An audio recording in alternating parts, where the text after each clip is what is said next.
ସେ କାପରେ ବସିକି କହୁନୁ ଟିକେ ନା କହିବି ବେଶୀ ହେଇଯାଉଛି। ହଁ କହୁନୁ।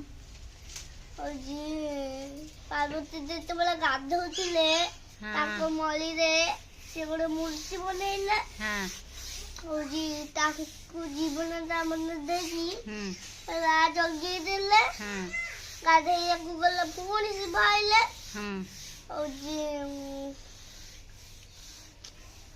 ସିଏ ପୁଣି କଳି କଲେ। ହଁ ସେ କହିଲେ ଯେ ମୋ ମାମା କହିଛନ୍ତି ମାମା କହିଛନ୍ତି କାହାକୁ ଆତା କହିଛନ୍ତି ଆତା କହିଛନ୍ତି ହଁ କାହାକୁ ବି ଛାଡିବୁନି ଭିତରକୁ। ହଁ ଗାଧେଇବାକୁ ଯାଉଛି। ହୁଁ ତାପରେ ସେ ପୁଣି ଶିବ ଆସିଲେ। ହଉଛି କହିଲେ